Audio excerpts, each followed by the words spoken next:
घर छ कि यो सानो सानो टाइपको घरहरू है यो गाडीले मलाई धुलो उडाइदिएको गर्छ जति टपेर आयो टपेको गर्छ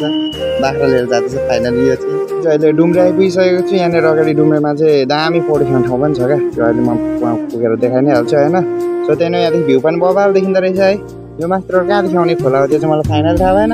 अनि यो बाटोको लागि यो पुरा सामानहरू यहाँ आउँदो रहेछ है भन्दैछ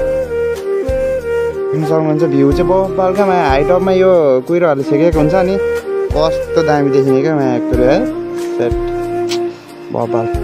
सो त्यही नै अब गएर परको स्विमिङ हेरौँ न त होइन डुम्रेको स्विमिङ पुल हेरिदिउँ है स्विमिङ पुल आइपुगेमा चाहिँ यहाँनिर चाहिँ पानी नै कस्तो घम्लो हुँदैन क्या एकदम पानीहरू हो बबाल खम्लो क्या यहाँ मुनि पनि ढुङ्गा छ होला पौडी खेल्दा पनि त्यत्रो गहिरो जाँदैन त यहाँ अब त घम्लो हुने रहेछ मुनि पनि ढुङ्गाहरू छैन नि त त्यही भएर मुनि पनि यही नै रहेछ डुम्रेको स्विमिङ पुल पौडी खेल्ने ठाउँ